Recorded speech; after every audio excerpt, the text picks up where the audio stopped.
proceed to the guys who are online. We'll take hands. First hand. Good evening, Jake. Congratulations on the loss. Jake, just ask, where do you think you lost this game today? And also, must be a little bit sad for you, the Currie Cup side, losing last night. Yeah.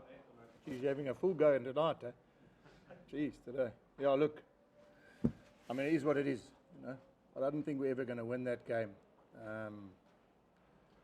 Yeah, I mean, I thought the ref was outstanding. He saw what he saw. I couldn't control the other things. Jake, do you think it's travel? No, it's not travel at all. I mean, it's not travel at all. We flew business class. We went through airports in Qatar, Doha. We went through airports in Emirates. Everyone wished us luck. Everyone said, well done. We've missed that. Rugby's missed that for a long time, Stephen. You know, to go through... No, there's other controllables we couldn't control tonight. You guys could work it out yourself, you know. I'm not going to get into it. There was a lot of things tonight that we couldn't control. But I thought the ref, he only saw what he saw, which I think, you know, at the end of the day, it's all you want a ref to do, is see what he sees. That yellow card was also... Which other card's that? Oh, for us? Yeah. But as I said, I'm repeating myself, guys, and I don't want to get into the whole thing. I'm just telling you, there were things tonight that we couldn't control, and we're never going to control them. And I've told the players that we're going to have to just put our heads down, and when those things change, then we'll be okay.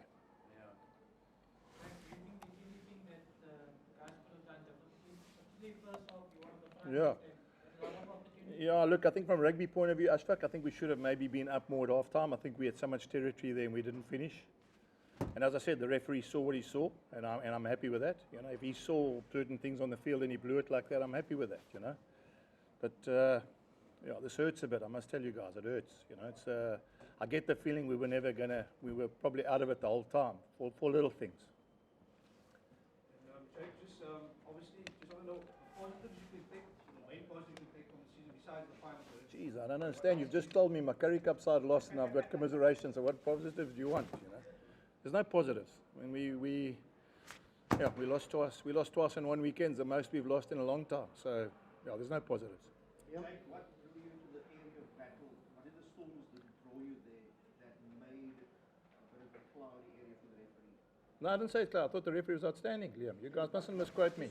I thought the referee was outstanding. I thought what he saw, he blew. And I'm happy with that. I can never argue with the referee. If you see that and you blow it, no problem. Okay, what did the Stormers do well?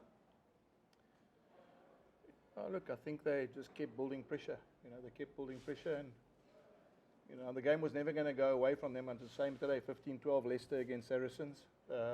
Last week 15-10 or whatever it was, 17-15. It's one of those games at the end.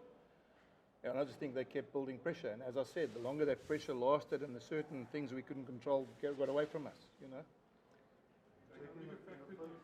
Yeah, sorry, Stephen.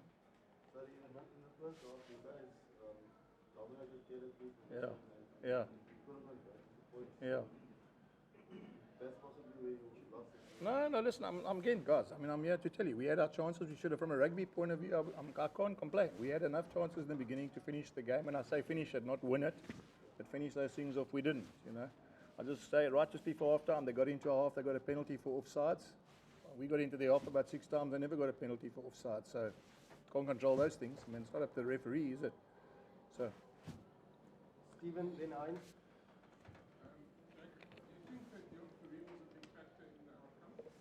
To be fair, Dion, I'm going to be honest with you, I didn't even watch that contest, you know. I'm honest with you. I didn't, you know, he's a good player, and, you know, I thought Ulrich played well, and I thought Arnu played well tonight. So, you know, I think when you're a coach, you don't really look at the other opposition. I think you basically just look at your own team, and I'm not saying that, I'm not...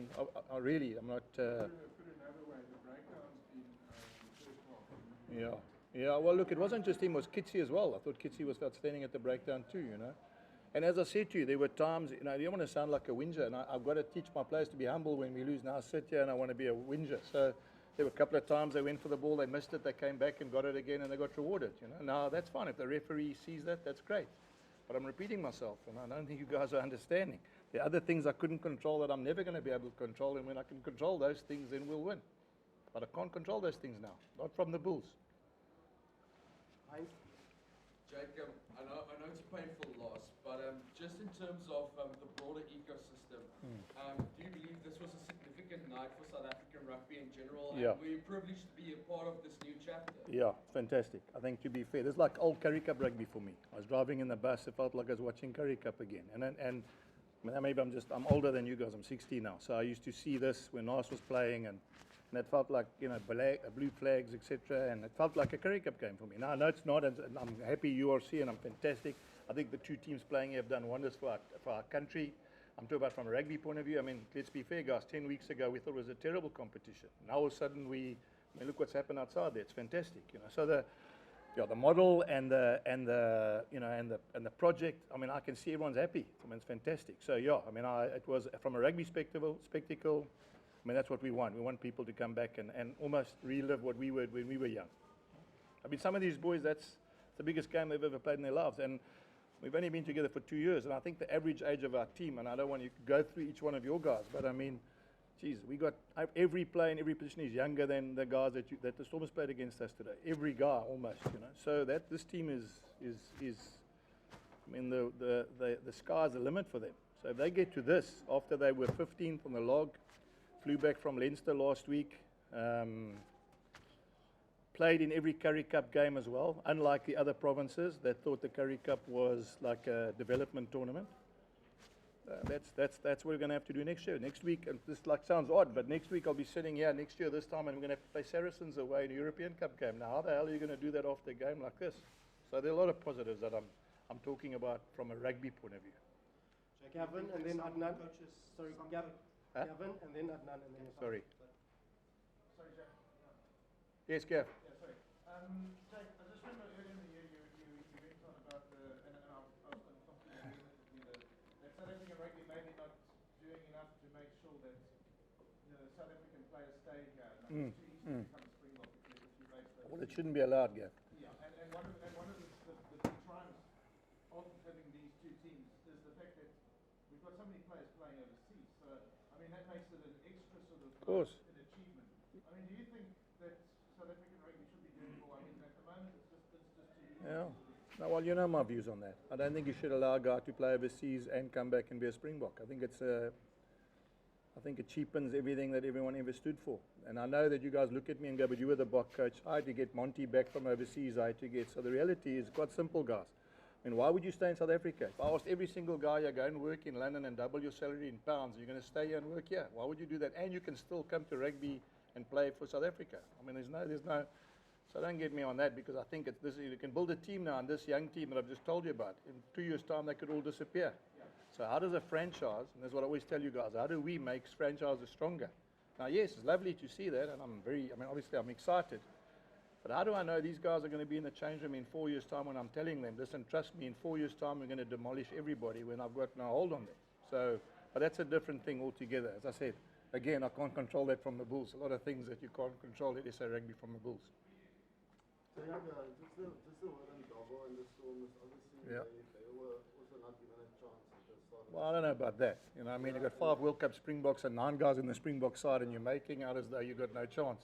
When we were 5, we lost 5 games out of 6. We were 15th on the log. We don't have one Springbok. If they picked the team tomorrow, we wouldn't have one guy in the team. You told me you'd start in the first 23 for South Africa.